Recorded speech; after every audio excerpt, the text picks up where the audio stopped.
Bien, mesdames, messieurs, chers bergeracois, chères bergeracoises, chers amis, je vous remercie d'être venus ici aujourd'hui soutenir notre liste que certains ne pensaient pas voir se concrétiser, disons.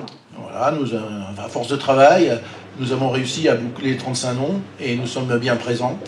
Et je pense que nous allons faire un très bon score grâce à tous ceux qui m'ont aidé. Je les en remercie beaucoup.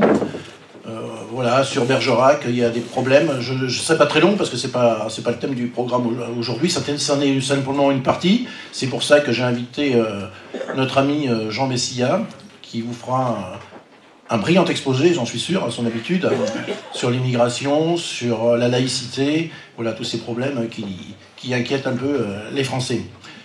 Moi, je développerai simplement une de nos priorités sur le programme, c'est la sécurité. La sécurité, c'est la première des libertés, c'est notre priorité absolue avec la revitalisation de la ville. Bon, sur la sécurité, nous décidons de poursuivre le programme d'éclairage. Il a été commencé, éclairage par LED, avec du déclenchement automatique au passage pour faire des économies. C'est vrai qu'il y a des rues qui sont très très mal éclairées, qui sont sombres. Nous installerons aussi une vidéoprotection, deux sortes de vidéoprotection, une vidéoprotection fixe, voilà, et une vidéoprotection mobile. Mobile, c'est-à-dire qu'on pourra, bien sûr, comme son nom l'indique, on pourra la déplacer dans la ville, parce que bon, vous savez très bien que la délinquance, si elle est sans surveiller, elle se déplace, pour éviter ces phénomènes-là. C'est pas un flicage, c'est pas des caméras partout, c'est des caméras aux endroits ciblés, ça sera déterminé avec les forces de police et avec la police municipale, d'ailleurs, qui sont demandeurs. Auprès des lycées, des écoles, des collèges, et des crèches même, nous mettrons à disposition des responsables des boîtiers d'alarme qui permettent d'avertir les forces de police en cas de problème très rapidement et de réagir rapidement. La police municipale. En général, il faut un agent de police municipale pour 1000 habitants. Il nous manque 8 agents de police municipale à Bergerac. Nous comblerons ce déficit dans les 6 ans parce que ça coûte aussi très cher. Nous remettrons des brigades à vélo. C'est très rapide, silencieux, il envoie beaucoup plus de choses à vélo qu'en voiture. Et la police municipale demande aussi une brigade motorisée, c'est à étudier. Nous voulons ramener la tolérance zéro à Bergerac, arrêter les incivilités, il y en a beaucoup. Nous ne créerons pas de brigade verte, contrairement aux autres candidats. Je pense que les ASVP et la police municipale sont habilités à sanctionner les délits, j'appelle ça un délit, moi, le mal comportement, vous voyez, les déjections de chiens qui ne sont pas ramassées, les papiers qui sont jetés par terre. Donc tolérance zéro pour ces actes-là. La ville doit revenir propre. Ensuite, sur la sécurité, voilà, c'est à peu près... S'il y a des questions, après, de toute façon, sur tous ces domaines-là, vous pourrez les poser à la fin. Hein. Voilà, donc c'est très important. Et la redynamisation de la ville, là, on en a parlé. Je pense qu'il y aura des questions après. C'est un gros sujet à Bergerac. On voit des magasins fermés dans un état pitoyable, des maisons qui s'écroulent, des toits effondrés, notamment celui à côté de la mairie. Je pense que c'est pas très chouette hein, pour cet édifice public qui s'effondre depuis plusieurs années. Il n'y a pas de travaux de fait. On n'a pas fait de grosses promesses d'investissement, de gros projets, parce qu'il y a beaucoup de choses à faire pour rendre cette ville attractive. Beaucoup d'argent à dépenser, notamment sur ses réfections, sur ses commerces, sur ses bâtiments. Voilà, donc on restera raisonnable. Notre but, c'est de ne pas augmenter les impôts, parce que bon, on perd des habitants, on sait pourquoi. Les impôts locaux sont très très chers, les gens préfèrent acheter à l'extérieur, ils s'en vont de Bergerac. Les loyers pour les commerçants sont très chers aussi. Il faut remettre les propriétaires et les commerçants autour d'une table pour qu'ils s'entendent un petit peu et faire baisser ces prix afin que ça devienne attractif. Donc voilà, moi je ne m'étendrai pas beaucoup plus. Pour les questions, je reste à votre disposition à la fin et je vais passer la parole à notre ami Jean Messia.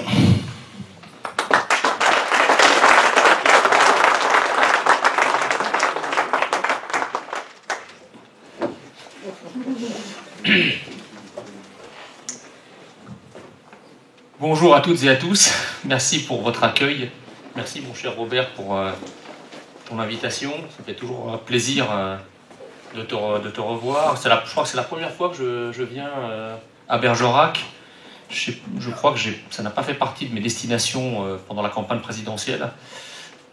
Donc, écoutez, merci pour l'accueil, d'être aussi nombreux. Je suis très honoré pour m'accueillir. Je voudrais commencer mon propos par vous présenter les salutations et les remerciements de notre présidente, Marine Le Pen, avec qui j'étais cette semaine dans le cadre des séances de travail hebdomadaires que j'ai avec elle, et qui m'a personnellement chargé de vous transmettre ces remerciements pour une raison simple, c'est que, comme vous le savez, notre présidente est présidente d'un parti, d'un mouvement qui a plusieurs dizaines de milliers d'adhérents, de militants, de plusieurs centaines, voire plusieurs millions d'électeurs. Donc c'est vrai qu'elle n'a pas toujours l'occasion de vous remercier. Notre mouvement s'incarne dans des visages, dans des personnes qui sont mobilisées avec beaucoup d'abnégation, beaucoup de générosité au quotidien, au service de notre mouvement, mais surtout au service de la France. Et donc, elle m'a chargé de vous dire combien elle était touchée par votre engagement et évidemment, elle vous remercie chacune et chacun d'entre vous pour toute votre implication au service de notre mouvement pour que vive la France.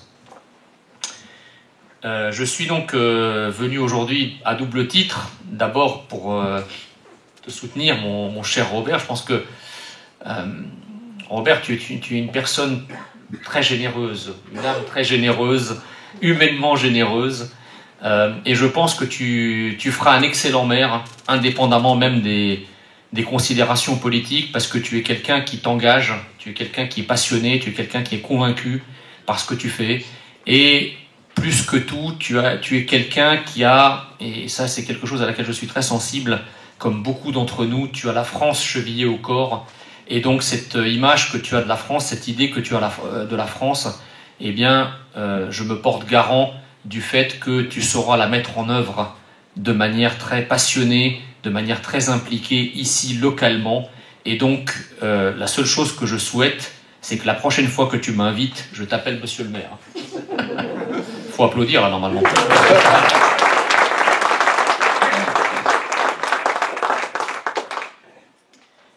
Donc je remercie également, je te félicite d'avoir pu constituer cette liste. Je félicite évidemment, une liste au municipal n'est pas qu'une seule personne, et ça ne se réduit pas à la tête de liste. Et je félicite évidemment tous ceux et toutes celles qui se sont engagés, qui ont donc mis leur nom sur la liste pour que le Rassemblement national ait une candidature, ait une liste à présenter au municipal. Tous mes remerciements, toutes mes félicitations pour votre courage, encore une fois, et votre implication. Et je suis sûr que ici comme ailleurs, le Rassemblement national, sur le plan national comme sur le plan local, va faire des scores qui vont faire trembler nos adversaires.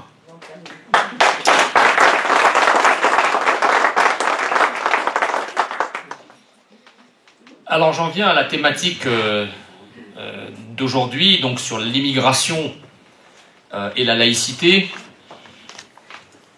Je dirais que c'est une problématique qui me tient personnellement à cœur, puisque on parle évidemment encore mieux d'un sujet qui nous concerne directement, qui concerne une partie de notre vécu. Est-ce que des personnes ici ne me connaissent pas? Parce que bon, je ne prétends pas être Johnny, hein, donc vous avez le droit de ne pas me connaître. Tout le monde me connaît? Bon. L'immigration en France, depuis la fin de la Seconde Guerre mondiale, on va dire qu'il y a eu deux périodes. La première période, qui va jusqu'à la fin des années 70, disons jusqu'au choc pétrolier, est plutôt une immigration de travail. C'est-à-dire qu'à une époque où la France avait besoin de bras, à la fin de la Seconde Guerre mondiale, et la France manquant de bras, de fait, à cause de la saignée du conflit mondial, elle a fait appel à beaucoup de travailleurs étrangers, notamment des pays, des anciennes colonies françaises, qui étaient à l'époque d'ailleurs encore des colonies, le Maghreb, l'Afrique subsaharienne, etc. Alors il y a effectivement, et ça nos adversaires nous le disent souvent, oui mais l'immigration est un phénomène ancien, en réalité ça date des années 50, les premières vagues d'immigrés, et donc en fait parfois c'est la 3e ou la 4e génération que nous avons aujourd'hui en France d'immigrés, c'est vrai. Sauf que l'immigration des années 50, 60 et jusqu'au milieu des années 70 était une immigration, j'allais dire, tournante. C'est-à-dire qu'en fait, les personnes venaient pour un contrat de 2-3 ans, partaient et étaient remplacées par d'autres personnes qui venaient pour un contrat de 2-3 ans. Et en général, comme les hommes qui venaient travailler dans nos usines venaient travailler pour une période réduite, ils pouvaient non seulement envoyer une partie de leur salaire à leur famille restée au pays, mais surtout, ne venant pas s'installer définitivement, les familles restaient au pays.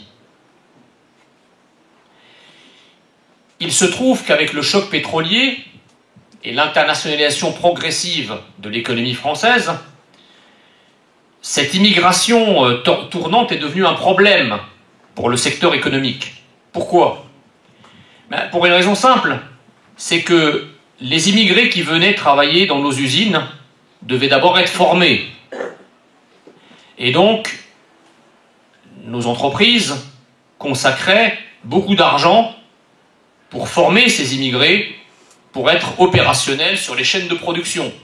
Formation qui était de 3 mois, 5 mois, 6 mois, 7 mois, peut-être parfois plus quand il s'agissait de techniciens spécialisés. Et le problème, c'est que au bout de 6, 7, 8 mois, ils commençaient enfin à devenir opérationnels, et là, c'est le moment où les entreprises commençaient finalement à avoir un retour sur leur investissement en termes de formation. Tant que l'économie française était fermée, qu'il y avait des droits de douane qui protégeaient notre économie, etc., il n'y avait pas de problème. À partir des années 70, lorsque l'économie française a commencé à s'ouvrir vers l'international et qu'on a commencé à faire tomber toutes les barrières douanières, les entreprises ont commencé à regarder leurs coûts de production pour être compétitives. Et là, ils se sont dit, ok, nous avons effectivement des tas d'immigrés qui viennent, que nous formons, mais le problème, c'est qu'au bout de 2-3 ans, le retour sur investissement n'est pas suffisant. Quand on a passé 6 mois, 8 mois à former quelqu'un et qu'au bout de 3 ans, c'est-à-dire à peu près 2 ans après la fin de la formation, il nous claque entre les doigts, eh bien c'est un coût qui désormais devient insupportable pour les entreprises. Et donc, le MEDEF de l'époque a fait pression sur Valéry Giscard d'Estaing, qui était président de la République, en disant, premièrement, nous on ne veut pas automatiser comme en Allemagne. Pourquoi automatiser nos chaînes de production? C'est complètement crétin. Alors que nous avons une main-d'œuvre potentiellement bon marché avec quelques trucs à régler, on peut garder une économie riche en main-d'œuvre qui coûte rien, mais les Allemands sont dingues. Ils automatisent leur chaîne de production, ils consentent à des investissements très très onéreux, et finalement nous on n'a pas besoin de faire ça parce que l'Allemagne n'ayant pas de colonies, n'ayant pas de bassin de main-d'œuvre, eux peut-être sont obligés de faire ça, mais pas nous. Alors on a un problème. Le problème, c'est qu'on ne veut pas renvoyer les immigrés chez eux. On veut pouvoir fidéliser ces immigrés chez nous pour qu'ils continuent, une fois qu'ils ont été formés une fois, eh bien qu'ils continuent effectivement à produire sans qu'on ait à les remplacer par d'autres qui ne savent rien et qu'on doit à leur tour former. Et donc c'est comme ça qu'ils ont négocié ce qu'on appelle le regroupement familial. Donc la question du regroupement familial est avant tout une question d'ordre économique. C'est pour les intérêts économiques des grandes entreprises que le regroupement familial a été mis en place en France à la fin des années 70. Le raisonnement économique étant simple, plutôt que de renvoyer des ouvriers déjà formés, opérationnels chez eux et les remplacer par des ouvriers qui ont tout à apprendre, qu'à cela ne tienne, gardons les ouvriers formés chez nous et faisons venir leur famille. Comme ça, ils restent chez nous. Et comme ça, nos usines peuvent continuer à produire en réduisant le coût d'investissement en capital humain dans les vagues d'immigrés successifs. Et donc, par le regroupement familial, les familles des ouvriers immigrés qui travaillaient en France, qui se comptaient quand même déjà à l'époque par plusieurs centaines de milliers, sinon par plusieurs millions, ben les familles ont commencé à arriver en France pour s'y installer. Et c'est ainsi qu'en France, au tournant des années 80, nous sommes passés d'une immigration de travail à une immigration de peuplement, c'est-à-dire une immigration qui venait en France non pas à titre provisoire, mais à titre permanent. Et ça change tout.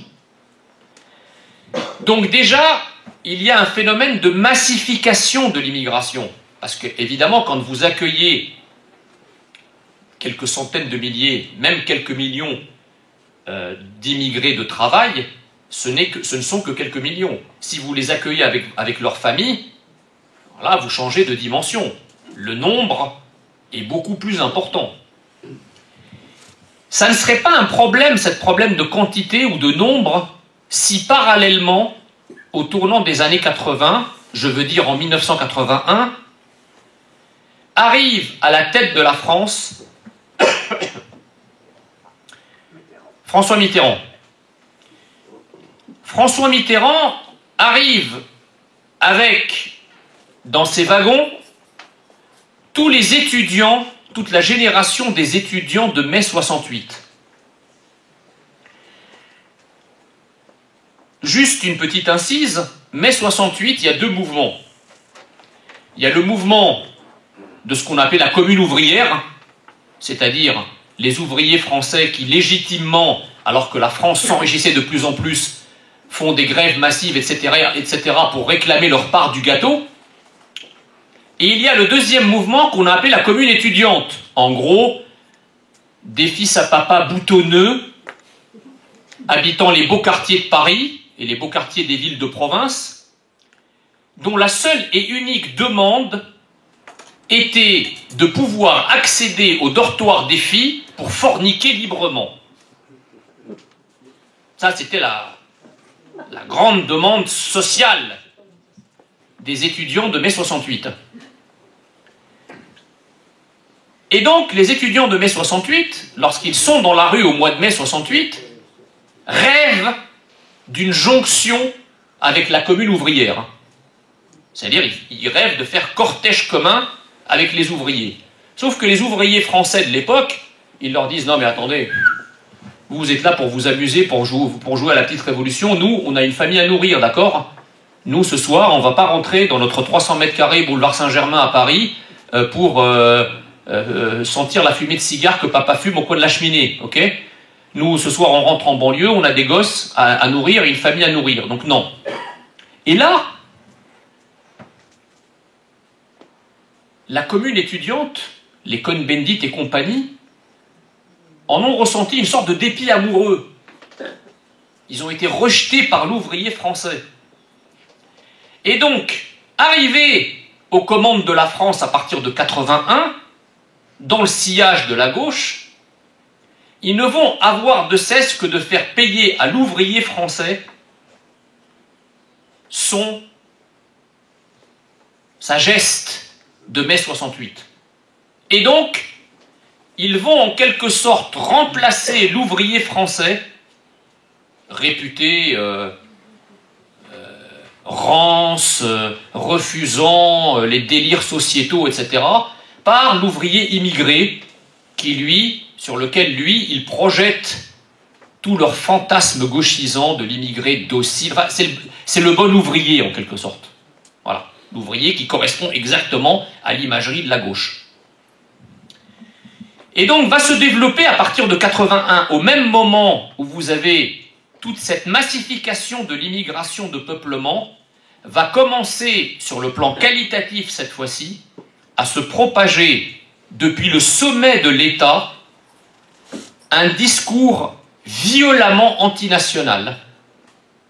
C'est-à-dire que la France, qui était un pays de résistants, un pays de littérature, un pays de beauté architecturale, identitaire, culturelle, musicale, artistique, devient du jour au lendemain un pays raciste, un pays esclavagiste, un pays colonialiste, un pays vichiste, un pays intolérant, un pays horrible.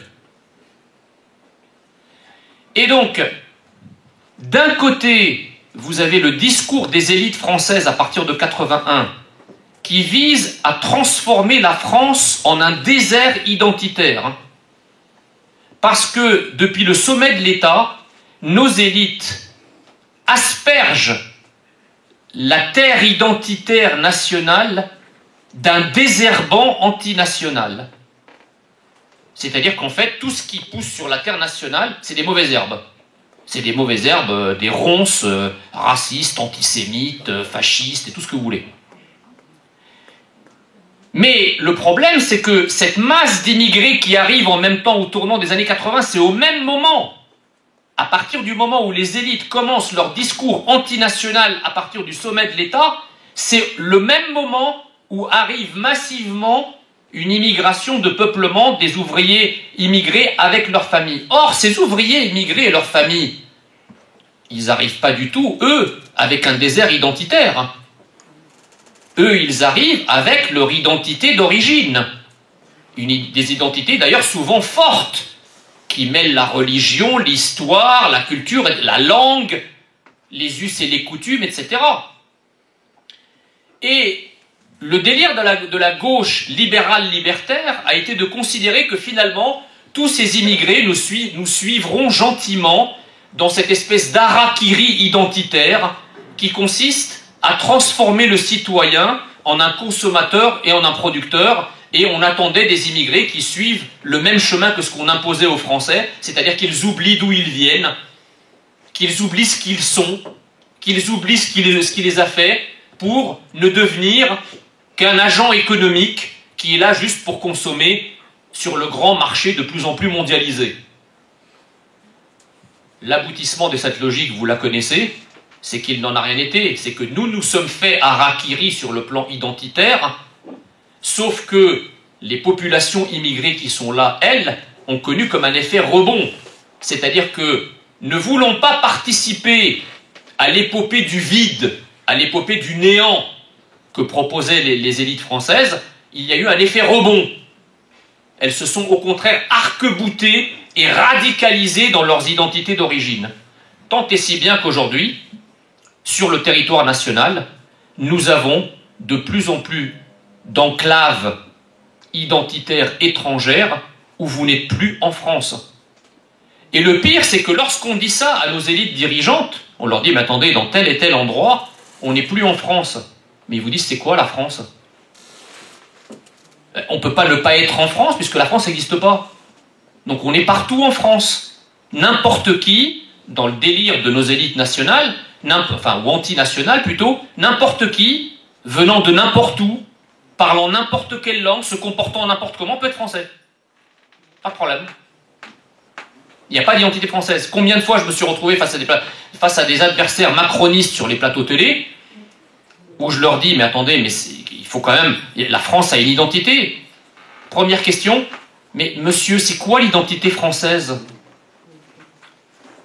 C'est quand même hallucinant que des gens qui président aux destinées de notre pays ne savent même pas quelle est l'identité du pays dont ils dirigent les destinées. C'est incroyable. Aucune élite au monde n'ignore à ce point l'identité du pays dont elle est l'élite, entre guillemets.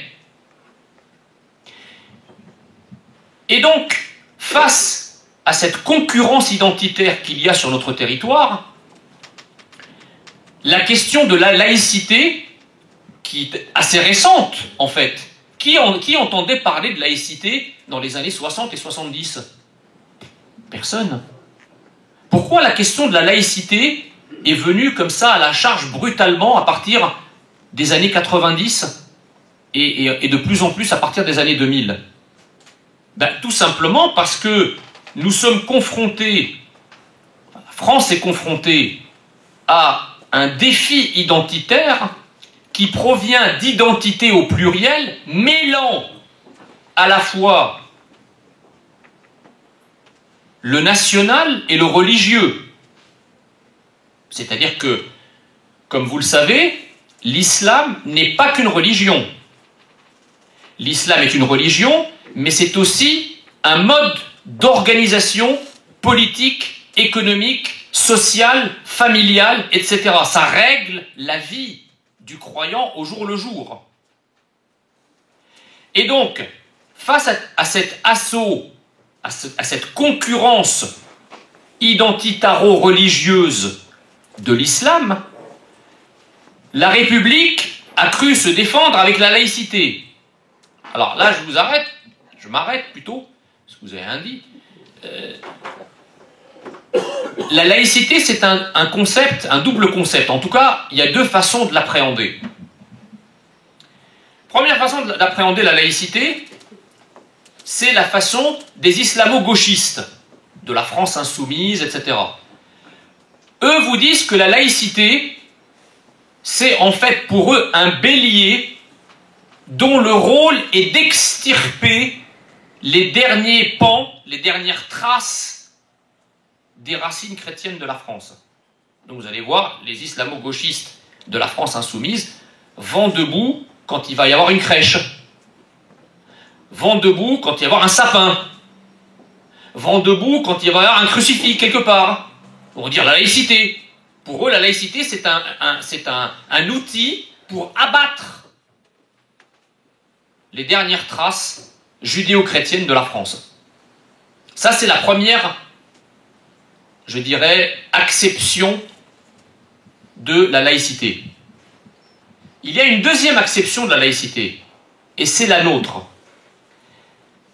Pour nous, la laïcité, c'est un bouclier visant à protéger ce qu'est la France. Et quand je dis ce qu'est la France, c'est les racines chrétiennes de la France. La France n'a pas commencé en 1789. La France, elle a commencé bien avant.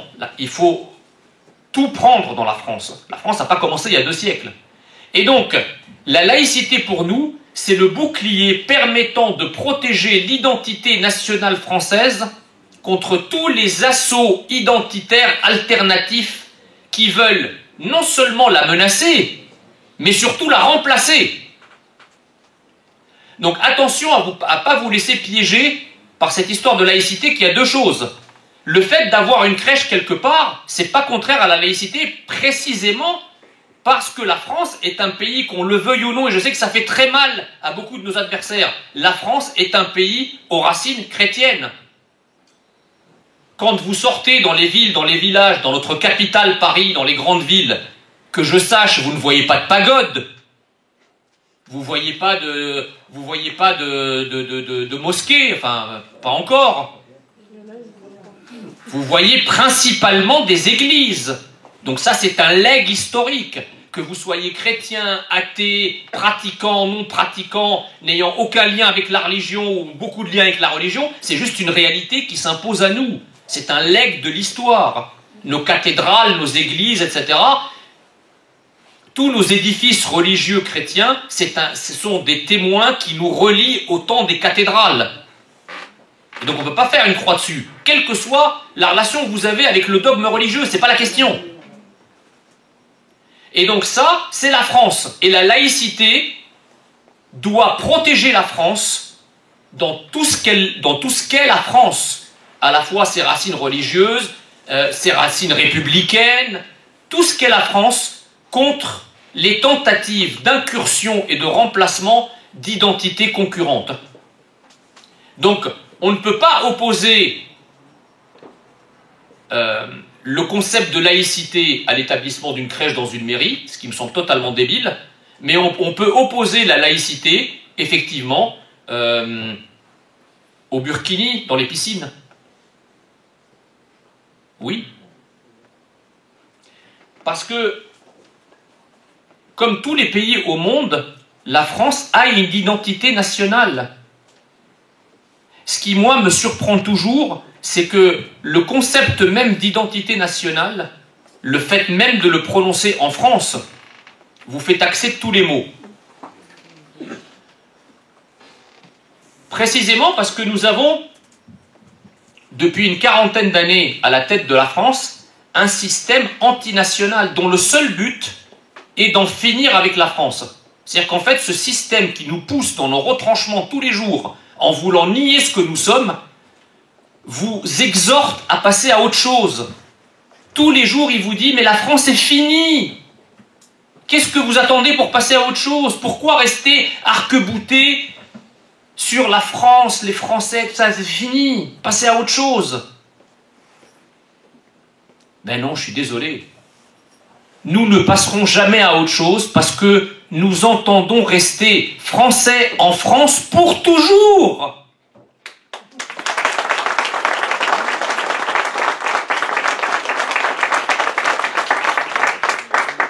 Ces mêmes élites qui vont s'échiner à défendre toutes les identités nationales à travers la terre entière, qui vont vous expliquer que lorsque la moindre identité du moindre petit peuple à travers la terre, c'est un crime contre l'humanité que de le menacer, ces mêmes élites qui se mobilisent pour défendre les particularismes, les spécificités de tous les peuples et de toutes les nations de l'univers, quelle que soit leur taille, vont venir vous expliquer qu'en France c'est nazi. C'est extraordinaire. Hein. Et donc,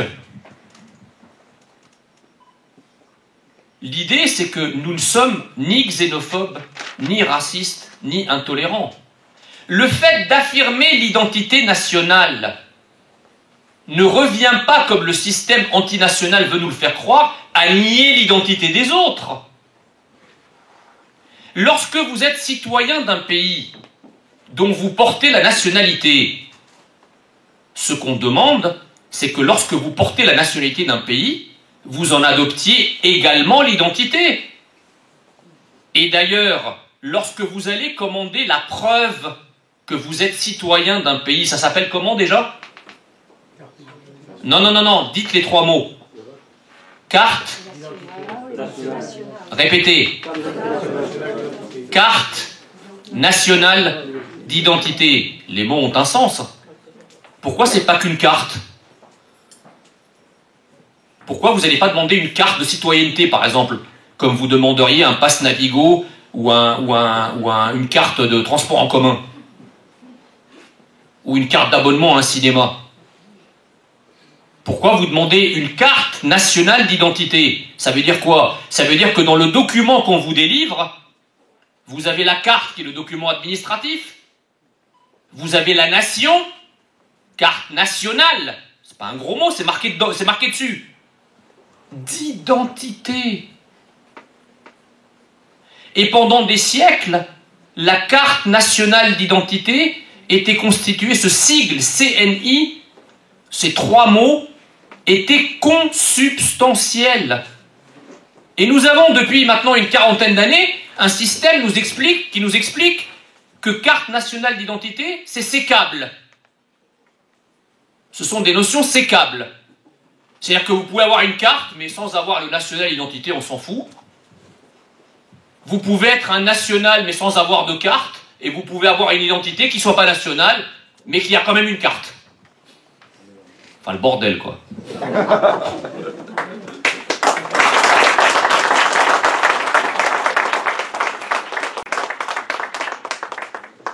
Nous entendons juste que ces 3 mots redeviennent consubstantiels.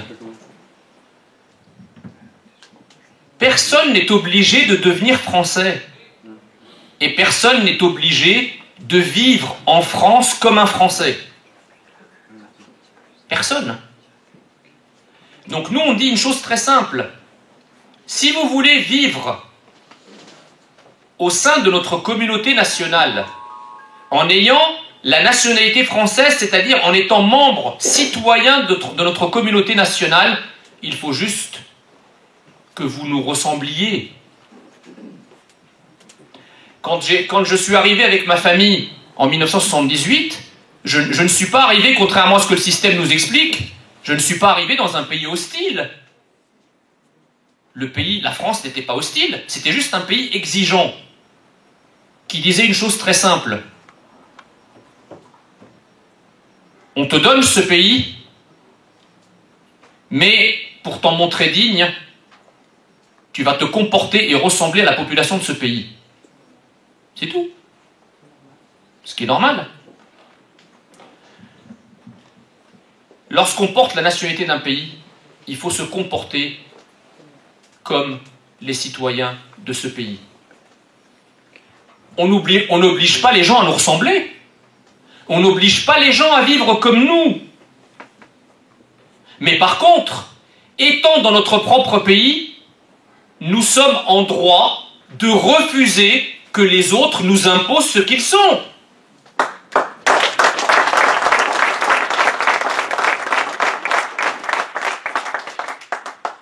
Si certains estiment que l'identité française telle qu'elle s'est exprimée depuis des siècles ne leur convient pas, et s'ils veulent, et s'ils nous disent « moi je veux rester moi, parce que je ne veux pas être comme vous », ben reste toi chez toi.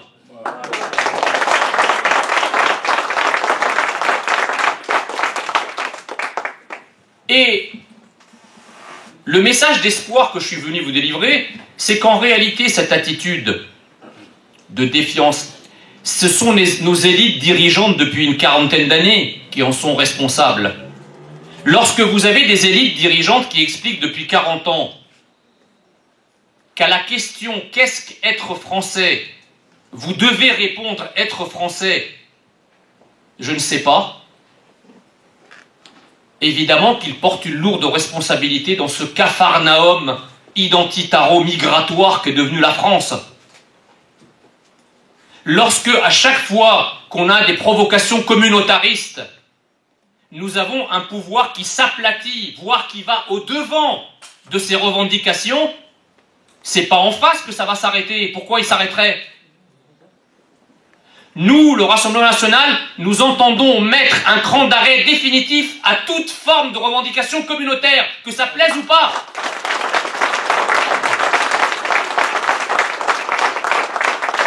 Nous entendons faire en sorte, à partir des scrutins municipaux, départementaux, régionaux, nous entendons, et évidemment présidentiels en 2022, nous entendons faire en sorte que sur l'ensemble du territoire français, il n'y ait rien d'autre que la France, rien d'autre que l'identité française.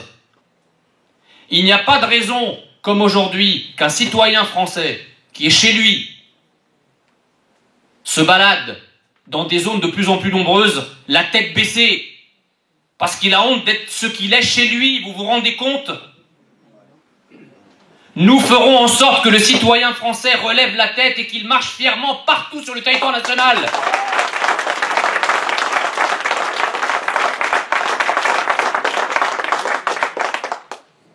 Nous ne réclamons rien d'autre que ce qui existe dans tous les peuples de la Terre, c'est-à-dire juste être fiers de ce que nous sommes. La France a toujours été un pays généreux. La France a toujours été un pays accueillant. Ça n'a pas toujours été facile, loin tant s'en faut, pour des gens qui viennent en France.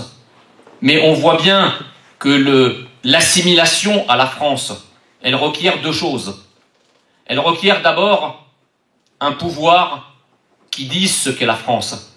Un pouvoir qui partout affirme que la France est un grand et beau pays. Un pouvoir qui soit un pouvoir national, qui ait une boussole nationale dans la tête. Pas un pouvoir qui est là au service des autres avant d'être au service des nôtres.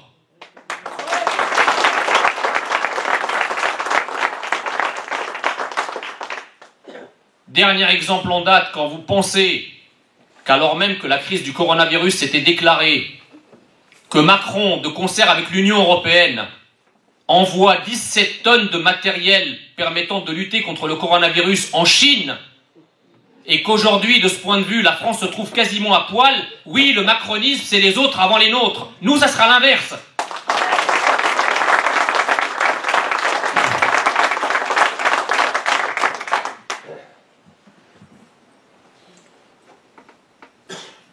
En réalité, la deuxième condition, donc je disais la première condition, c'est que nos élites se remettent à réincarner cette idée de la France, qu'ils endossent la France, qu'ils soient revêtus de la France, toujours et partout. Et la deuxième condition, c'est évidemment le nombre. On ne peut pas assimiler des peuples. Et moi, qui suis moi-même d'origine immigrée, j'en reçois plein de gens en disant « Oui, mais ce qui a été possible pour toi va être possible pour tout le monde. » Non, ça n'est pas vrai. Parce que moi, quand je suis arrivé, je vous donne qu'un petit exemple, la classe où je suis arrivé à Mulhouse, un beau matin d'octobre 78, il y avait 34 élèves. C'était une classe de 9e, alors je ne sais plus, c'est le CM2, je crois, oui, CE2. Il y avait 34 élèves. Sur les 34 élèves, il n'y avait que 3 étrangers, dont un non francophone, c'était moi. Et donc, c'est pour ça que la maîtresse d'école a pu faire un effort particulier me concernant, parce que j'étais seul. Aujourd'hui, vous avez des proportions inversées dans plein d'endroits. Vous avez des écoles où il n'y a plus que des étrangers, où vous avez une majorité même de non-francophones. Et donc, le système nous a expliqué que le problème provenait de notre élitisme. Et donc, en fait, que ce n'était pas ces élèves-là qui avaient des difficultés, c'est que notre système était trop élitiste.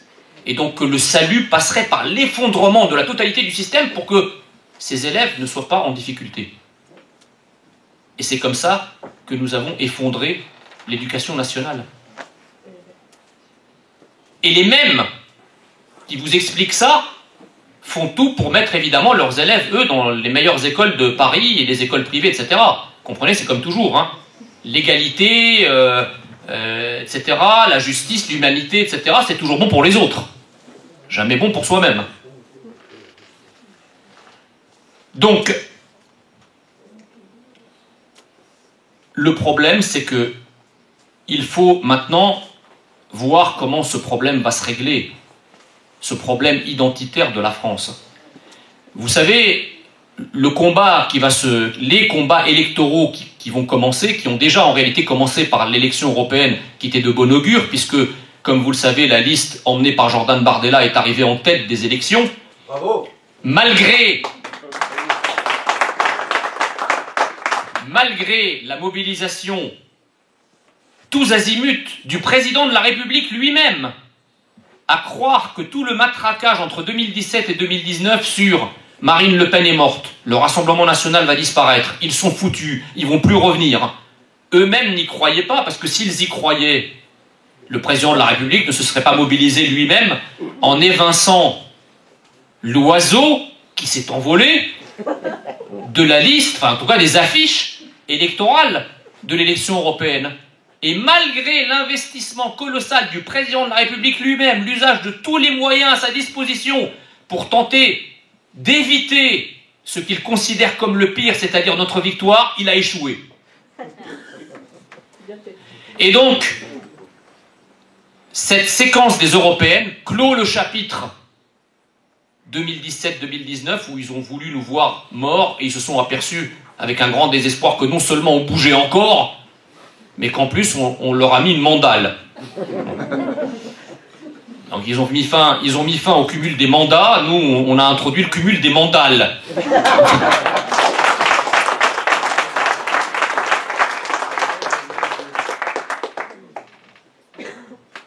Et l'heure est grave parce que la France, elle existe encore aujourd'hui, elle peut revenir. Mais ça ne sera peut-être pas encore le cas dans 10 ans. Et il est urgent que la France redevienne la France parce que nous avons à la tête de notre pays, depuis 40 ans, mais ça s'est accéléré depuis l'élection de Macron, un pouvoir dont le seul et unique but, et il ne s'arrêtera pas tant que ce but ne sera pas atteint, c'est de défranciser la France. Et en face de ce pouvoir antinational, il y a un pouvoir national que nous incarnons, qui n'a d'autre but et qui ne s'arrêtera jamais de le poursuivre, quelle que soit la difficulté, c'est de refranciser la France.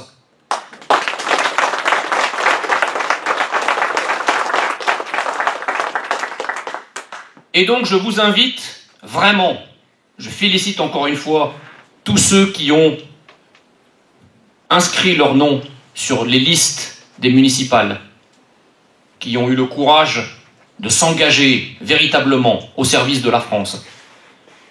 parce que je pense que ce sont les héritiers de tous ceux qui, naguère, aujourd'hui on écrit son nom sur une liste municipale, comme naguère, parce que l'époque a changé, et Dieu merci en bien de ce point de vue-là, naguère, on écrivait son nom sur un monument aux morts, mort pour la France. Aujourd'hui, on ne vous demande pas d'inscrire votre nom sur un monument aux morts, on vous demande d'inscrire vos noms partout. Mais l'objectif est le même, c'est que vive la France.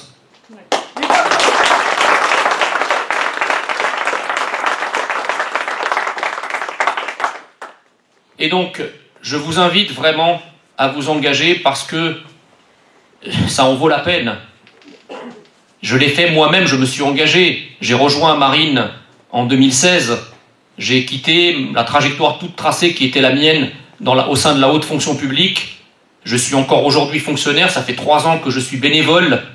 Tout ce que je fais, c'est du bénévolat, parce que j'ai conservé mon métier à côté, mon travail à côté. Et je m'engage, donc l'exemple entraîne, et nous sommes nombreux comme ça au Rassemblement National de bénévoles. Et avec moi, d'ailleurs, je voudrais les remercier, le jeune Nicolas Millet qui assure la couverture sur les réseaux sociaux, qui m'accompagne, qui est un étudiant bénévole, lui aussi, et qui gère mon compte Instagram.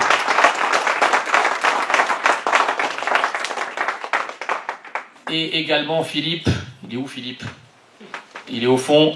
C'est le monsieur vidéo. C'est grâce à lui que vous voyez tous les extraits sur les réseaux sociaux, les extraits de mes passages vidéo qu'il enregistre. Merci Philippe.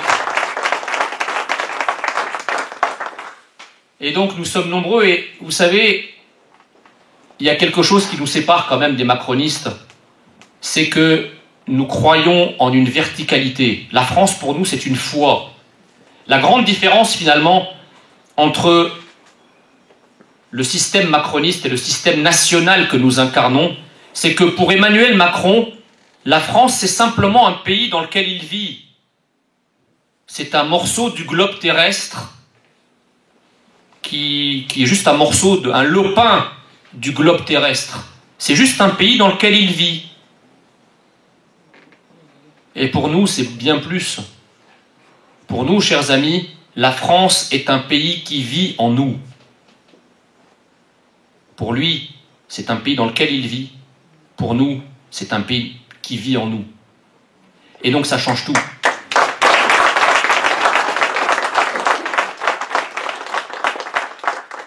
Au Rassemblement National, nous servons une idée qui nous dépasse.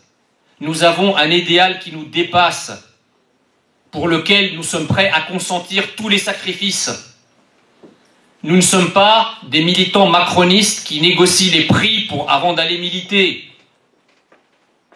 Nous sommes un mouvement animé par des gens qui ont la France chevillée au corps. Et notre emblème, c'est la flamme.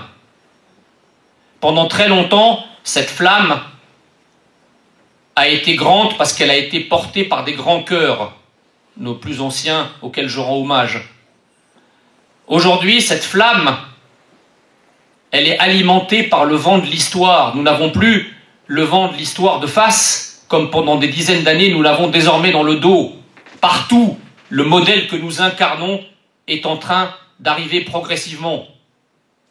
La parenthèse a été ouverte par les 2 grandes puissances que sont la Grande-Bretagne et les États-Unis. Ensuite, il y a eu Salvini. Et dans d'autres pays du monde, il y a eu Modi en Inde. Le paradigme national, celui du retour des frontières, du retour des souverainetés, du retour du volontarisme politique, c'est ça le nouveau monde. Emmanuel Macron n'est pas le représentant du nouveau monde, c'est le représentant d'un ancien monde ripolliné, déguisé dans un nouveau monde. C'est pas le nouveau monde c'est nous.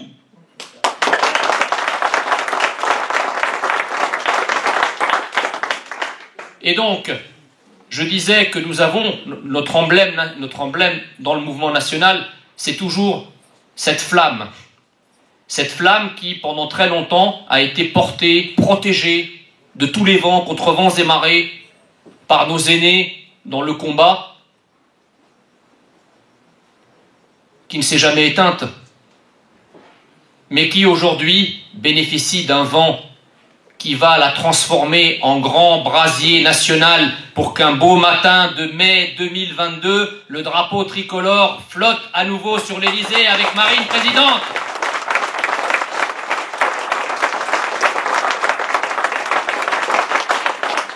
Et donc, l'heure n'est pas à l'hésitation. Le combat national est ouvert. La France compte sur des soldats. La France compte sur des gens motivés, des gens qui croient en elle. Parce que si nous, mouvement national, nous hésitons, si nous doutons de notre propre pays, si nous doutons de notre histoire et si nous doutons de notre devenir, mais alors il s'en est fini de la France. La France n'a que nous. Et on n'a pas le droit de la laisser tomber. Et donc, je vous invite vraiment à une mobilisation générale, parce que la victoire, notre victoire est proche, il ne faut pas en douter. Qui aurait cru en 2012 ou 2013 qu'en 2017, nous passerions le premier tour de l'élection présidentielle et que notre présidente serait finaliste? Pourtant, nous avons réussi cette prouesse. Alors nous n'avons pas, nous n'avons pas pu, comment dirais-je, prendre la présidence de la République, mais c'est par étapes. Nous sommes un mouvement qui est devenu progressivement un mouvement d'opposition, maintenant un mouvement de gouvernement. Nous nous construisons. Et ce qui n'a pas été possible il y a 2 ans, le sera le prochain coup. Parce que vous voyez bien que notre pays est complètement à l'abandon. Il est à l'abandon s'il n'est pas à la dérive par la faute d'Emmanuel Macron. Il nous avait dit en 2017, ça serait Macron ou le chaos. Au vu de ce qui se passe depuis 2 ans, ils ont eu Macron et le chaos.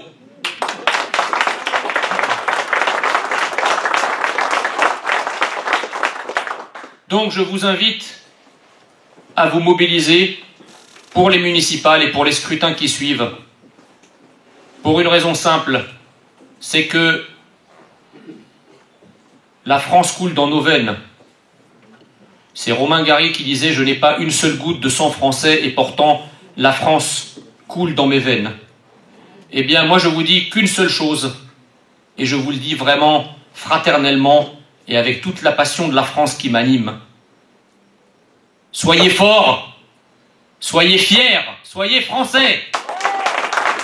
Merci.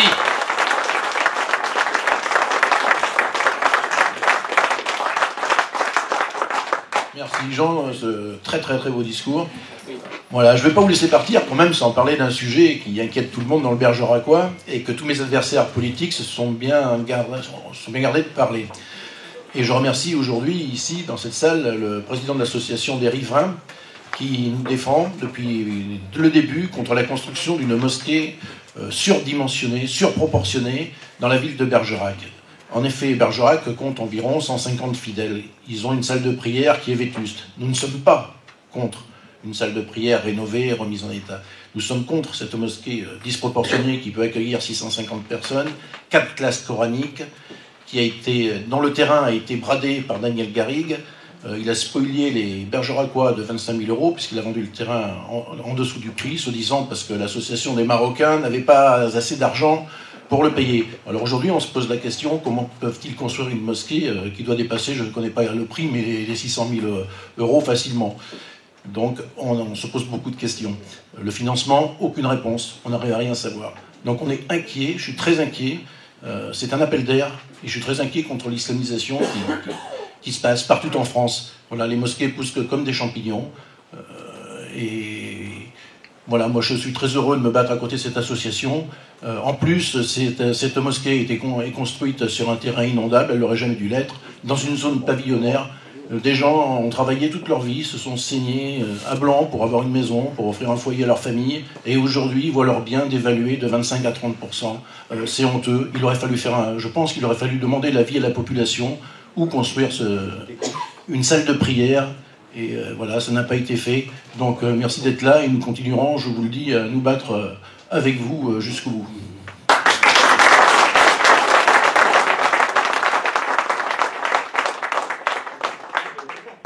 Et nous aussi, je veux remercier aussi M. Barberol, je l'ai vu dans la salle, hein, président de quartier, très actif dans tout Bergerac. D'ailleurs, on l'appelle le poil à gratter du Bergeracois. Mais il est très constructif. Voilà, les les présidents de quartier, c'est très important. Je sais qu'il y en a 6 et nous travaillerons avec eux si nous sommes élus à la mairie de Bergerac, et je pense que nous donnerons encore plus de moyens, parce que c'est très, très important de faire vivre les quartiers, ne serait-ce que pour la cohésion sociale, et ce qu'ils aiment beaucoup dire, le vivre ensemble. Mais nous ne le voyons pas de la même façon, bien sûr.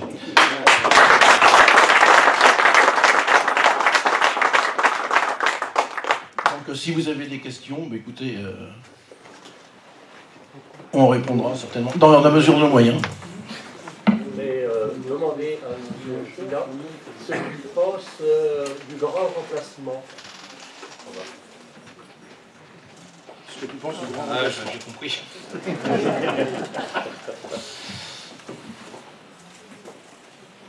Alors moi, je n'aime pas, de manière générale, les théories qui peuvent paraître complotistes. Je constate simplement que le remplacement est une réalité. C'est-à-dire, je vais vous donner un exemple. Quand je suis arrivé à Mulhouse en 1978, il y avait une certaine population qui habitait là, dont je me souviens en déambulant dans les rues. Bon. Je suis retourné à Mulhouse pas plus tard qu'il y a une quinzaine de jours. Ce n'était plus la même population qui habitait Mulhouse. C'est-à-dire qu'en 78, on ne voyait pas une seule femme voilée. On ne voyait pas une seule personne habillée en djellaba ou comme en Arabie au 8e siècle. Donc, manière de se vêtir, donc s'habiller comme en Arabie au 8e siècle, les macronistes vous expliquent que c'est un progrès. C'est progressiste. Ça mis à part. Donc, si vous voulez, on voit bien que dans des départements comme la Seine-Saint-Denis, si vous remontez il y a 70 ans, il n'y a pas la même population qu'aujourd'hui. Donc, il y a un remplacement dans énormément de territoires en France, dans le sens où la population, sous la pression d'une immigration massive et continue, la population a juste changé. Si c'est simplement une question de changement de population, à la limite, ça serait même pas grave. C'est qu'avec le changement de population, vient aussi un changement identitaire et culturel.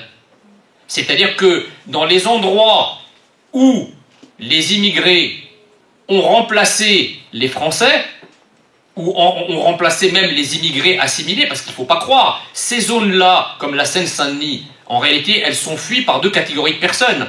Les Français historiques, mais aussi les Français assimilés, qui, une fois qu'ils peuvent s'intégrer économiquement, socialement, etc., vont vivre ailleurs.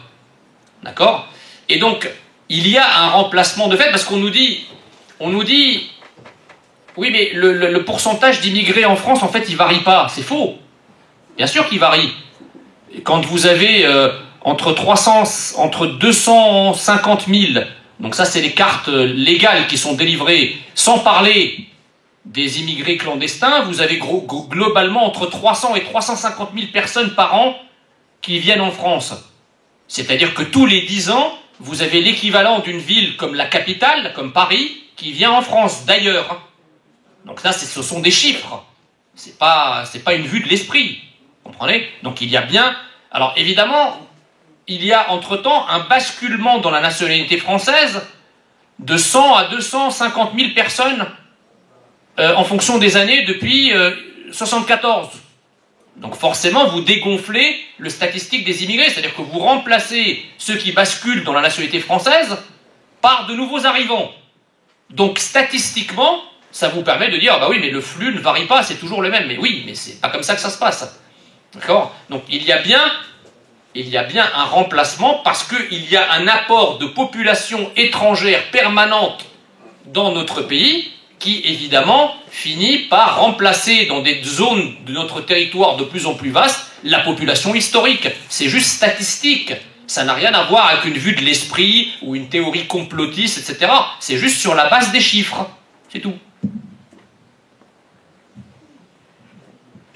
D'autres questions? Oui, j'aurais voulu avoir votre avis sur le rôle de défrancisation qui est très ancienne à l'intérieur même de l'éducation dite nationale. Ah ben ça c'est clair que... J'ai entendu à l'université, et de beaucoup de grandes écoles. Ben, en fait, la défrancisation commence par quelque chose de très simple. C'est que aujourd'hui, le grand mantra du système médiatico-politique qui gouverne la France, c'est les valeurs de la République. Alors là, vous pouvez dire ce que vous voulez. Si on vous oppose les valeurs de la République, c'est censé clore le débat. Vous pouvez rien dire. C'est les valeurs de la République. Alors il ne faut surtout pas leur demander de les définir.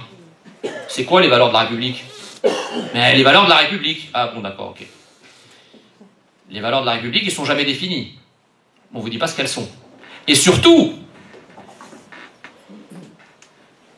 la République, ce n'est jamais qu'un contenant. Ce n'est pas un contenu. La République, c'est un mode d'organisation politique. C'est une forme de régime politique. Mais si vous ne qualifiez pas la République de française, elle n'est rien. Parce qu'à la vérité, vous pouvez avoir une république populaire, vous pouvez avoir une république islamique en Iran. Donc, on ne combat pas l'islamisme, par exemple, avec la République. Parce que demain, la République peut être islamique. On combat l'islamisme avec la France, c'est-à-dire avec la République française. Et dans l'éducation, ce concept, ce que je viens de vous dire sur le plan philosophique, se décline en réalité. C'est qu'en réalité, on ne parle plus de la France à l'intérieur du système éducatif. On ne parle que d'une république, comme si la république était un concept non identifié, non qualifié, Depuis très longtemps. et depuis très longtemps. Donc la république en elle-même, quand moi je me lève le matin, je ne parle pas république, je ne me sens pas république. Quand je me lève le matin, je parle français, je me sens français, je ne vis pas en République, je vis en France. Voilà. Et donc, tant que la France ne sera pas de retour à l'école, qu'on n'enseignera pas la France, plutôt que d'aller enseigner les identités alternatives, enseigner l'arabe, passer des cours, des heures de cours entières à enseigner la civilisation arabo-musulmane, j'en passe et des meilleurs, le premier rôle d'une éducation dite nationale, c'est d'enseigner le national.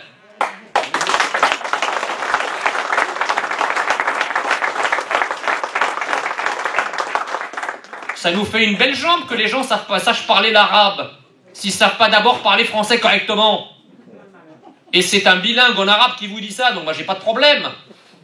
Mais il faut d'abord parler la langue du pays. Une fois qu'on maîtrise la langue du pays, on peut parler d'autres langues. Moi, j'étais professeur à l'université pendant une dizaine d'années. J'ai corrigé des copies de licence, de maîtrise, mais il faut voir ce qu'on lit dans les copies. J'ai tenu un bêtisier qui vous aurait fait passer des soirées entières à vous tordre de rire tellement c'était drôle. Des gens qui sont en licence et en maîtrise et qui vous écrivent depuis la nuit des temples. Les consommateurs sont pris pour des bouquets mystères. J'en passe et des meilleurs. Donc, ça sert à rien, si vous voulez, de s'étaler par mondialisme intellectuel, à vouloir toucher toutes les cultures de la planète, apprendre toutes les cultures. La culture française a toujours été une culture universelle. Si vous maîtrisez la culture française, vous en maîtrisez beaucoup d'autres. Et donc, il faut restaurer l'apprentissage du français, l'apprentissage de ce qu'est la France, de notre histoire de France. On voit bien que l'éducation qu'on recevait à l'école dans les années 60 et 70, c'est plus celle qu'on reçoit aujourd'hui. Allez voir, enfin moi j'ai vu sur internet, maintenant c'est disponible, des copies d'élèves qui étaient en 4e ou en 5e dans les années 60. Mais aujourd'hui, quelqu'un qui serait en maîtrise serait incapable d'écrire la même chose. Voilà. Et donc l'éducation nationale doit redevenir, exactement comme pour la carte d'identité de tout à l'heure, doit redevenir ce que son titre évoque. Une éducation nationale.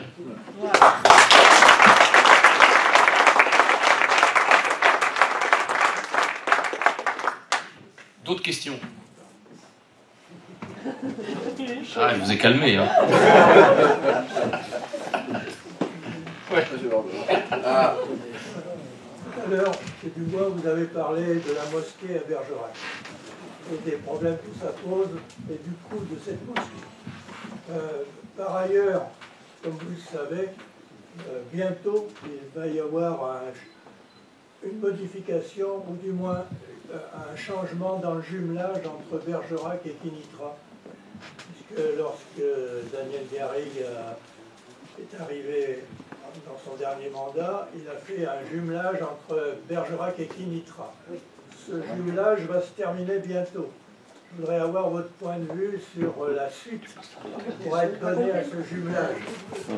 Écoutez, je pense que je vais être reçu par une juge d'instruction lundi, hein, justement, pour m'expliquer là-dessus, sur l'islamisation de Bergerac. Bien sûr que j'ai condamné, dès qu'il a été signé, ce jumelage.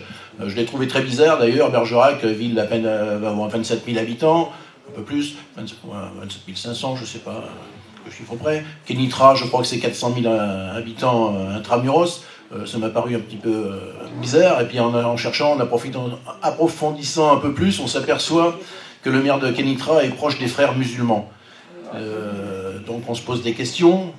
Voilà. Après, quelques temps après, on voit ce terrain, j'en ai parlé tout à l'heure, qui est bradé pour construire la mosquée. Ensuite, on voit, pendant le Mai des Arts, Bergerac qui est décoré aux couleurs de l'Orient.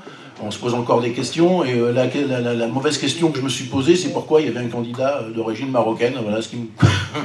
Voilà. Donc je vous rassure, M. Verberol, si nous sommes aux affaires dans 15 jours, le contrat ne sera pas renouvelé.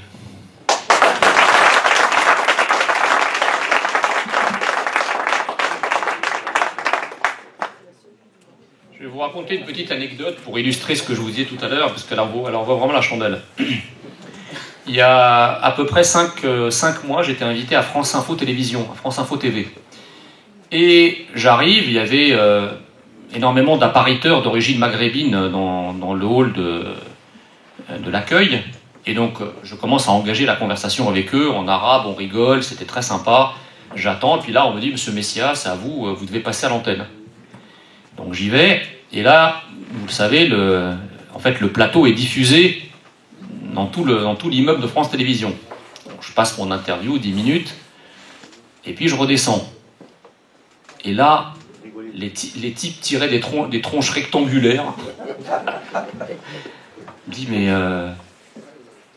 vous êtes du Rassemblement National? Je fais, bah oui. Mais qu'est-ce qui se passe? Il me dit, mais je sais pas, t'avais l'air d'être un mec sympa. Je lui dis, non, mais j'ai pas changé, quoi. Ah, mais quand même. Il me regardait comme si j'avais une maladie, quoi. Et du coup, il me dit, ouais, mais quand même, enfin, le Rassemblement National, Marine Le Pen, c'est quand même un peu raciste, tout ça. Marine Le Pen, elle aime pas les Maghrébins, elle aime pas les Noirs. Je dis, non, mais ça, c'est ce que vous entendez. Il me dit, ouais, mais bon, quand même. Alors, je lui dis, écoute, toi et moi, on va faire un exercice très simple, et je vais te démontrer tout de suite que tu as tort. Il me dit, ah ouais. Je fais, ouais. Je lui regarde. On va prendre ensemble un discours de Marine. Sortir un discours de Marine.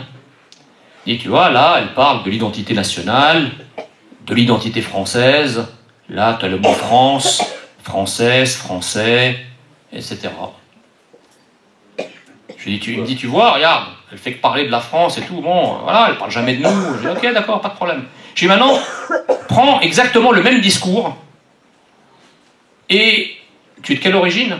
Il me dit, marocaine. Je lui dis, prends exactement le même discours, et mets à la place de France, française, français, identité nationale française, Maroc, marocain, marocaine, identité nationale marocaine. T'es d'accord? Il me dit, bah ouais, c'est le genre de discours qu'on prononce tous les jours au Maroc. J'ai commencé à clignoter des yeux, les feux de détresse, et je lui ai dit, bah alors c'est quoi le problème? Donc toi, t'as le droit de prononcer ce genre de discours chez toi, mais nous, chez nous, ça serait raciste. Il me dit, putain, pas con ce que tu dis.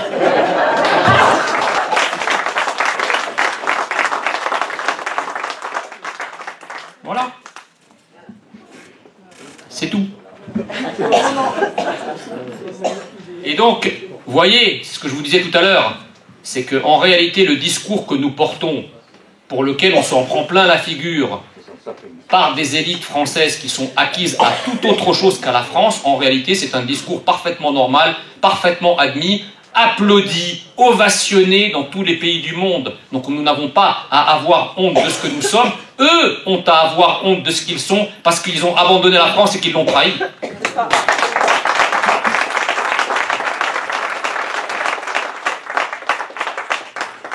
D'autres questions? J'en ai que... Je vais continuer. Est-ce que vous pourriez nous dire deux mots sur le développement économique à Bergerac? Parce que, bon, il y a des quartiers prioritaires à Bergerac, il y a 3 quartiers prioritaires, de précarité dans la ville. Et par ailleurs, au niveau économique, on s'interroge quand même sur son développement. Parce que forcément c'est lié pour faire avancer un peu ces choses-là. Donc est-ce que vous pouvez nous dire deux mots sur votre projet de développement économique? Sur la dynamisation de la vie, quoi. Tu veux répondre? Oui, donc la ville, bon, vous allez constater tous comme nous, et quand on distribue des tracts, on s'aperçoit que la ville tombe en ruine, que les maisons vides, il y en a de plus en plus, et que les boîtes aux lettres débordent de courriers, de publicités qui n'ont pas été relevés. Donc la première chose à faire, je crois, c'est de gonfler la population, mais pas qu'avec des retraités qui, comme les anciens propriétaires de ces maisons, sont décédés sans héritier. Donc il faut rajeunir la ville, faire venir des jeunes. Moi j'ai 2 enfants, c'est foutu pour eux. Donc la première chose à faire, je pense, pour 2 raisons, ça sera de faire venir les gens qui travaillent à Bordeaux. Pas faire de Bergerac une ville dortoir, mais les faire venir. Nous avons un train qui permet d'arriver au centre de Bordeaux, dans les zones où il y a les bureaux, en 1 heure. Celui qui arrive de la région parisienne, il aura moins de temps de trajet, il ne sera pas embêté avec sa voiture, et il aura sa famille qui vivra dans un cadre agréable, et où on peut respirer encore de l'air pur. Donc faire, pas une ville dortoir, mais une ville de résidence. L'avantage, c'est que ça permettra de créer une microéconomie avec les commerces, puisqu'il faudra nourrir ces personnes-là. Les enfants iront à l'école, il faudra des coiffeurs, il faudra des boulangers, il faudra du monde. Donc ça permettra de recréer une microéconomie. Les personnes qui travailleront dans le bureau, peut-être créeront des industries à ce moment-là sur Bergerac, et on relancera la ville par ce biais. D'autre part, il y a un attrait intéressant ici pour ça, c'est le prix de l'immobilier. Pour lutter contre ces maisons qui tombent en ruine et qui sont foutues, qui seront bientôt des tas de pierres, moi je proposerais que ces maisons, on les vende à 1 euro ou une somme symbolique, avec un contrat de réhabilitation et de mise aux normes, qui rajeunira la ville, qui fera une ville propre. Ça fera du social pour les gens qui prendront ces maisons, et ces maisons seront réhabilitées, remises aux normes et revivront. Ça donnera un aspect différent à la ville, parce qu'actuellement c'est une ville qui se meurt.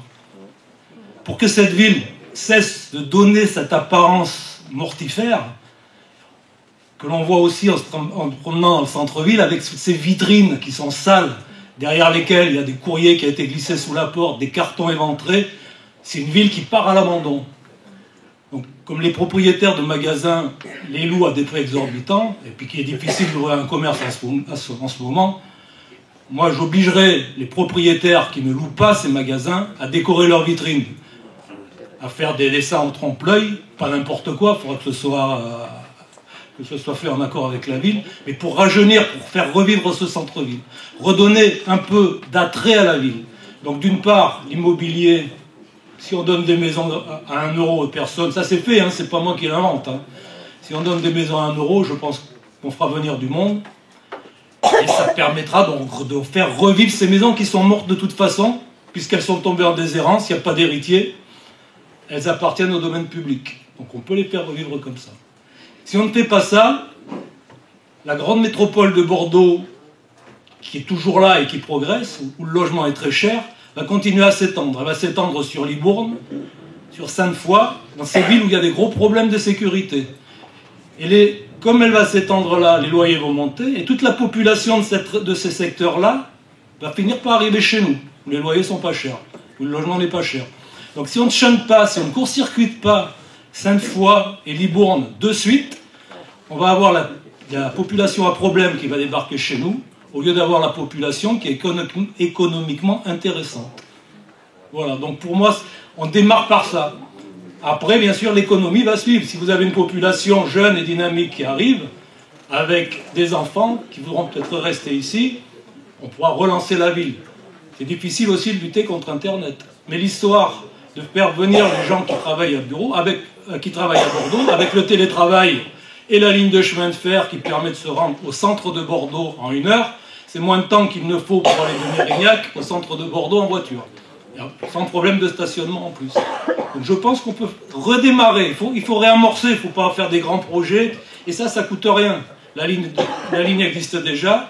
Les maisons tombent en ruine. On ne va pas renflouer les caisses de la ville en vendant des maisons à 1 euro.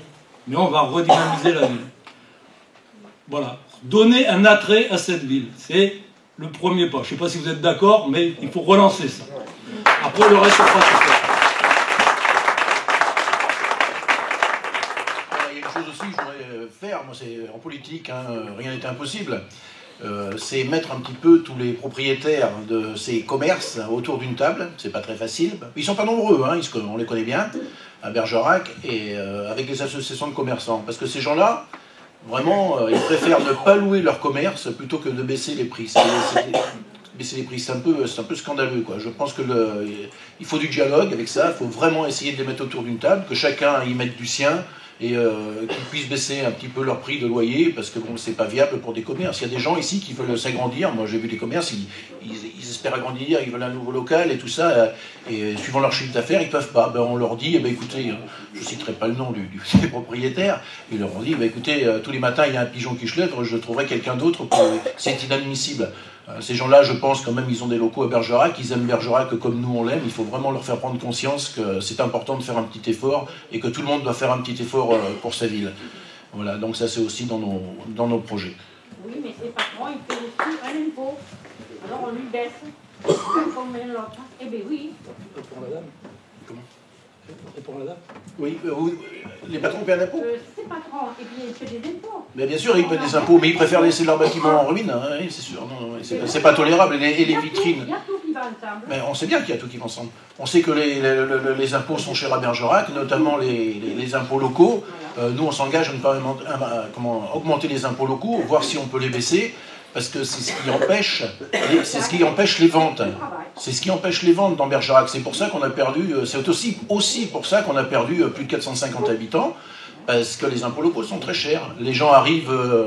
allez, je vais prendre Denis, s'il y en a, puisque on est sur ma liste. Les gens arrivent à la retraite dans notre quartier de France, ils viennent ici, ils ont un coup de cœur pour une maison dans Bergerac, c'est presque signé, l'agent immobilier, il se frotte les mains, et puis quand on arrive... Ah bah oui, si on parlait un petit peu des impôts locaux, ah bah, quand ils voient la dose, ils disent « Putain, c'est pas possible, non, allez, ça tombe à l'eau », et ils vont acheter à l'extérieur de Bergerac.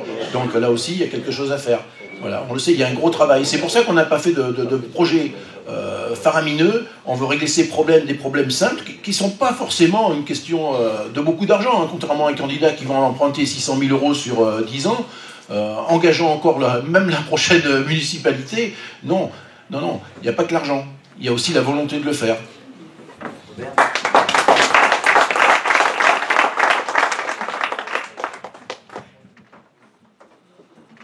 Je suis tout à fait d'accord avec ce que disait tout à l'heure Alain Rodriguez.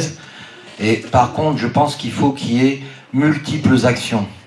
Alors, une action aussi qu'on peut faire, que moi j'ai vécu dans une autre ville où j'étais conseiller municipal, on peut très bien vendre des terrains pas chers à des entreprises, faire une zone franchisée. Alors, pas forcément des grosses entreprises, mais si on commence...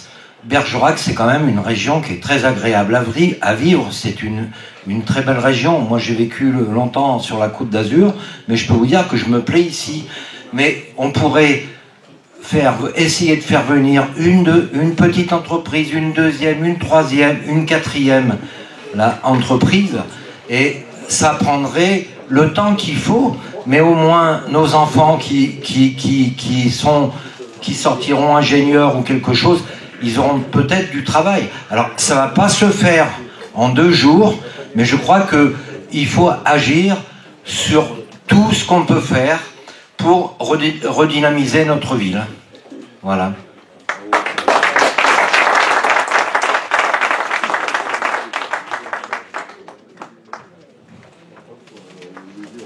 Oui, une chose aussi qu'on a oubliée à Bergerac, et on n'en a pas parlé, c'est un peu la santé. C'est très important, on est le parent pauvre par rapport aux autres départements à côté, on a moitié moins de médecins qu'en Gironde, enfin bon, voilà, on a un hôpital qui n'a pas une très bonne réputation. Bon, ça va s'arranger, je pense, parce que ça a été dû à des recrutements d'intérimaires qui étaient vraiment en dessous de la moyenne, mais je pense que la directrice n'avait pas trop le choix à l'époque, c'était ça où on mettait pratiquement la clé sous la porte. Donc cette situation va s'arranger. On fera tout pour aider les médecins, justement, on travaille en collaboration avec certains pour faire venir des médecins à Bergerac. Moi je pense qu'on trouve du travail pour, vous savez, les joueurs de rugby, les joueurs de foot, j'aime beaucoup le rugby, j'aime beaucoup le foot, ils viennent jouer ici, ils sont bien payés, on trouve du travail pour leurs épouses, on leur trouve du travail aussi. Je pense qu'on peut trouver du travail pour une femme de médecin ou pour le mari d'une femme médecin, pour l'aider à s'installer dans cette ville. Moi, je voudrais remercier le service médical de Bergerac, quand même, ils font tout ce qu'ils peuvent, ils sont débordés, ils bossent comme des malades, il faut qu'on retrouve vraiment un hôpital, un bel hôpital, il faut lui redonner une bonne réputation, parce que je vous le rappelle, c'est quand même le premier employeur de Bergerac. Soutenez-les.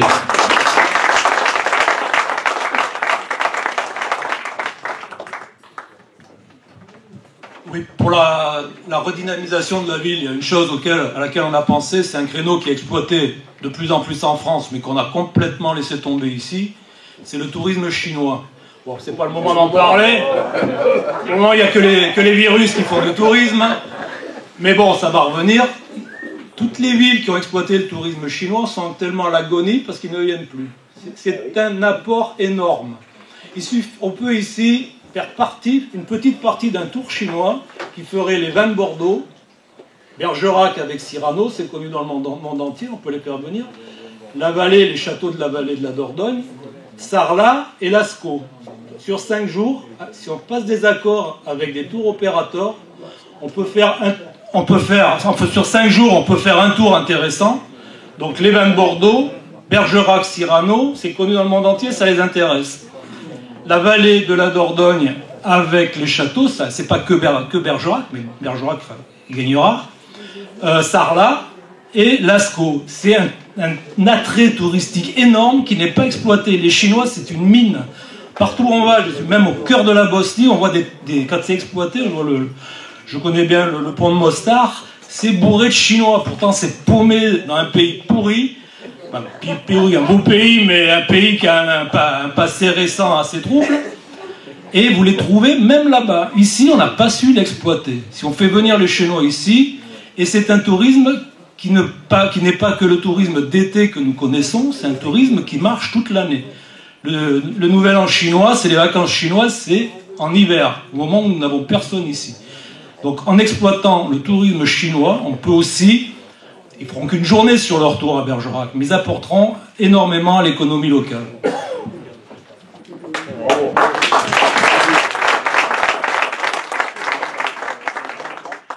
Ça va avec la propreté de la ville, bien entendu, aussi, parce que là, et je compte beaucoup sur les présidents de quartier pour nous alerter si on est à la mairie, là, pour rendre une ville propre et plus agréable à regarder, parce que Bergerac est sale. Donc, nous, on ne mettra pas comme je vous l'ai dit tout à l'heure, on ne mettra pas de brigade verte, hein, on fera la chasse aux incivilités. Voilà, donc c'est important. Le tourisme, c'est très très important. Hein, les grandes entreprises, j'y crois pas ici, parce qu'on a loupé le désenclavement, hein, malheureusement. Mais des petites entreprises ou le travail, maintenant le travail qu'on appelle ça, le télétravail, voilà, on peut faire venir pas mal de monde dans cette région. On est à, c'est pas 1h, c'est 1h15 de Bordeaux, donc maintenant c'est très rapide. Voilà, donc on a beaucoup d'idées, et sans dépenser trop d'argent pour ne pas augmenter les impôts. Hein. Toutes les villes du Rassemblement national, je pense qu'ils ont tous réussi à diminuer les impôts, à diminuer la dette et à augmenter l'investissement. Donc ce qu'ils ont fait dans les autres villes, je pense qu'on peut être capable de le faire nous aussi, hein, en se servant de leur expérience. Ah ben oui, alors les parkings. Mais le parking, écoutez, il faut remercier Daniel Garrigue, hein, qui nous a collé une délégation de service public pendant 33 ans avec la SAGS. À l'époque, Ça a été voté, j'étais conseiller municipal, nous étions deux, on était les deux à s'opposer à ce projet. D'ailleurs, on avait été au conseil municipal avec un masque et des palmes, parce que le 3e sous-sol du parking souterrain a toujours été inondable et personne s'en est servi. On n'a pas voulu nous écouter, donc maintenant, c'est vrai que ça a tué tous les commerces de la ville. Mais les parkings extérieurs, c'est très bien. Mais là, c'est pareil, il faut faire attention. Ils vous proposent des parkings extérieurs avec des navettes, ça a un coût. Alors maintenant, s'il n'y a plus de stationnement payant non plus, qui va... Ben, nous, on est pour 1 heure gratuite dans notre programme. Voilà. Mais on pourra pas renégocier. Oui, 1 heure gratuite, mais dans les parcs, dans les places, 15 minutes, là, qu'il y a en ce moment. Parce que faut pas mentir aux gens, on ne pourra pas renégocier ce contrat SAGS. On va regarder s'il n'y a pas des failles, justement, avec ce 3e sous-sol. Mais vous savez, ces sociétés-là, c'est très carré. Hein. Leurs contrats, ils sont très très bien faits, ça va être difficile. Voilà. Pour eux, bien sûr. Mais si on met du stationnement gratuit, comme les collègues, à l'extérieur de la ville, ça ne marche pas dans les petites villes, déjà, je le sais. Et d'autre part, le stationnement que l'on perdra en ville, c'est l'administré qui va le payer, parce qu'il faut payer la SAGS. Eux, il n'y a pas de souci, hein, ils ont leur chèque à la fin du mois, il faut le faire. Hein. Et c'est la ville qui paiera, et ce sont les gens qui n'ont même pas de voiture qui paieront tout. Donc voilà, c'est très délicat, il faut rester... on en a pour 20 ans encore, bon courage.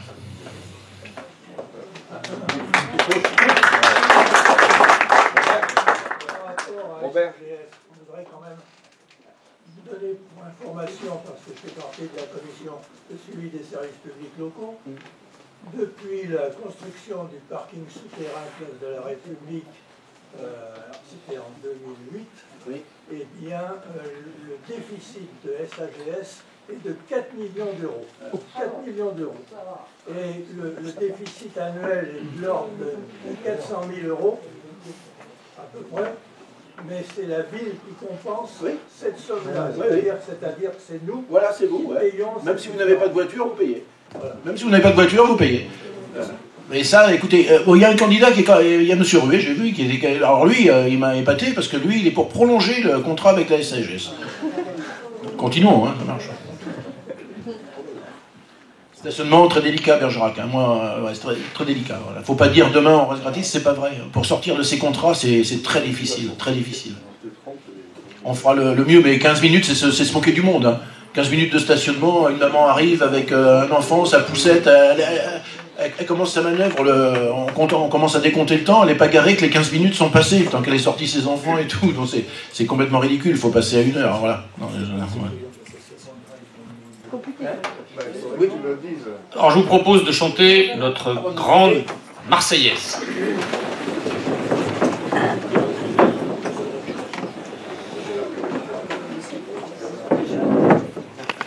Allons enfants de la patrie, le jour de gloire est arrivé.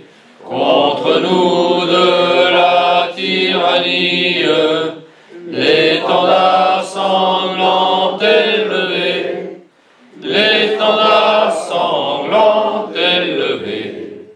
Entendez-vous dans nos campagnes mugir ces féroces soldats qui viennent jusque dans nos bras, égorger nos fils et nos compagnes. Aux armes, citoyens, formez vos bataillons, marchons, marchons, qu'un sang impur abreuve nos sillons. Merci.